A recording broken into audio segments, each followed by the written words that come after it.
Hi, it's Rob again, and this time on Driving the West, we're going to be going down Highway 550 from roughly the Hendricks Gulch area down the $1 Million Highway into Ouray, Colorado.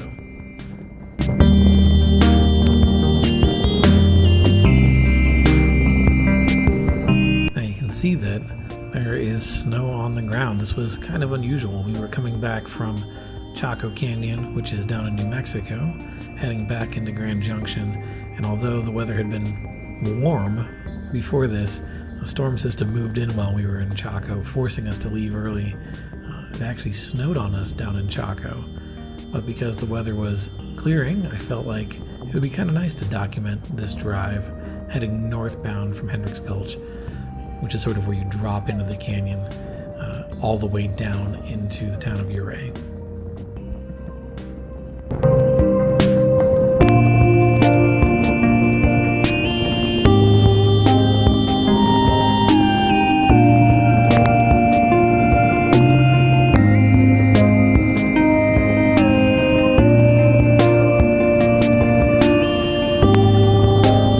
This was sort of an early test of what I was trying to do here, because we have cell phone recordings is what you're seeing here. This was me mounting my cell phone on top of the rear view mirror, and it was a little bit shaky, so just trying to get a feel for it and try this out. This was recorded back in March of 2018.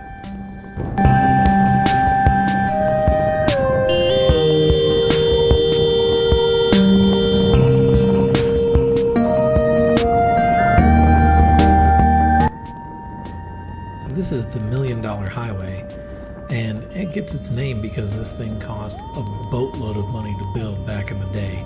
This road connects the mining towns of Silverton and Ouray, and there's a couple little other spots along the way, and it's high and it's treacherous and it's narrow along much of its route. It only covers 23 miles, but it takes about 45 minutes to an hour to actually make the whole drive between the two towns. So it's a fun drive, but it's not a quick drive.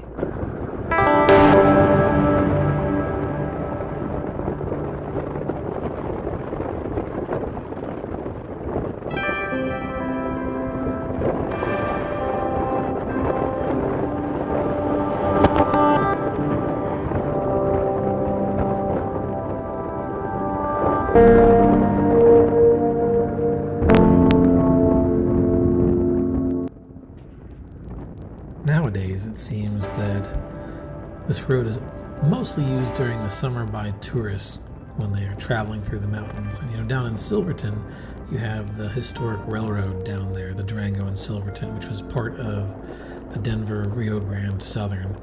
So that has been preserved, and a lot of tourists come through the area to ride that train. During the winter, you don't see a whole lot of tourist activity on Highway 550 between Ouray and Silverton.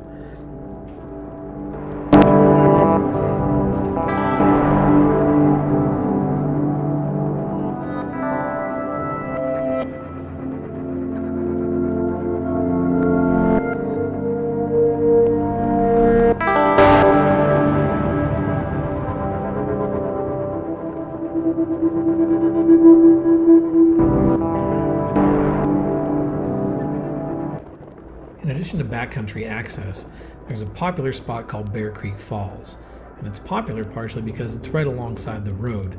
There's a nice paved pullout and an observation deck where you can walk out and actually see these falls tumbling down beneath the road and then down into the Uncompahgre River.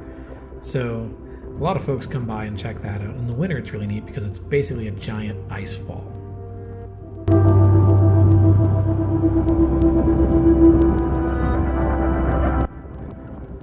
There are some popular backcountry access spots along 550, further south than Hendricks Gulch, that you see here for the most part.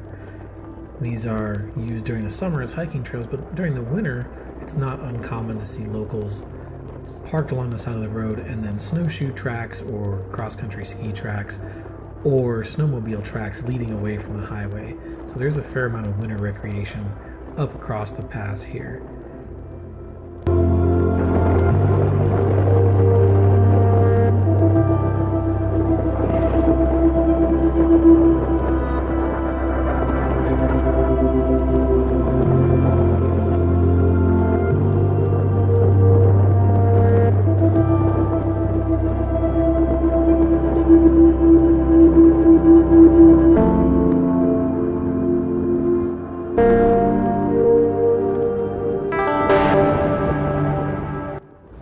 You may notice that as we've been heading north, we're going down in elevation, and as we are approaching Ouray, the snow is decreasing along the sides of the road. But on the far peaks, you can still see there's a significant accumulation from this spring storm.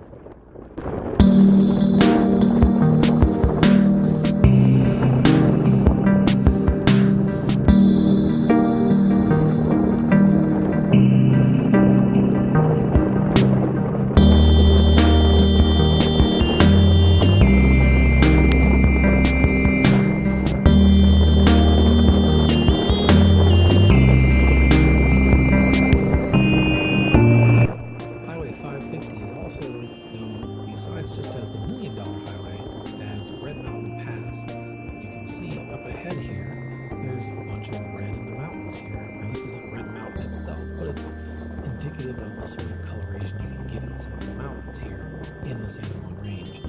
This is because the San Juan Mountains are part of the Colorado Mineral Belt, so a lot of minerals have been introduced into this area through geological processes over the past several million years. Switzerland of America is what Ouray likes to bill itself as, and it's easy to see why as we descend the switchbacks down into the town. Towering mountains loom overhead and keep this box canyon in shadow for most of the day during most of the year. It's for this reason that there's actually an ice park down here at the bottom of the switchbacks that the town uses and puts on an ice festival for ice climbing every year. It's very popular and sort of the last major winter sport on 550 heading north before you leave the mountain range entirely.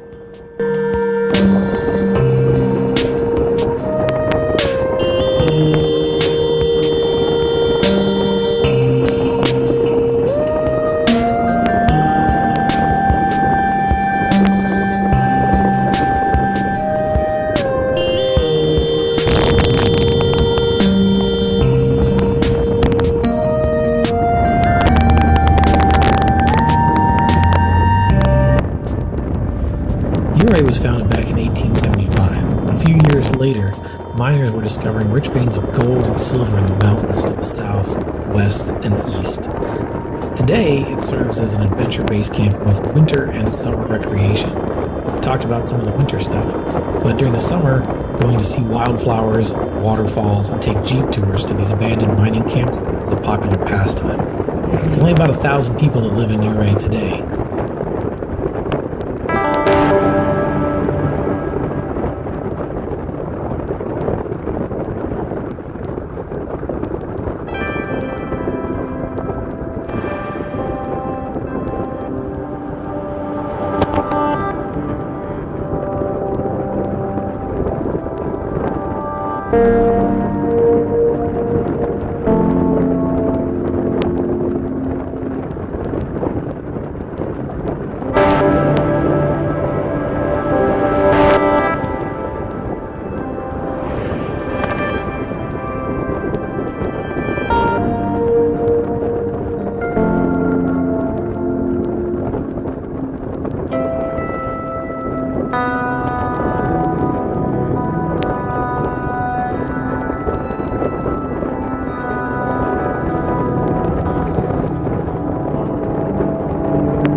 And now we're down in Ouray. I'd like to thank you all for coming along on this drive with me. I hope you enjoyed it.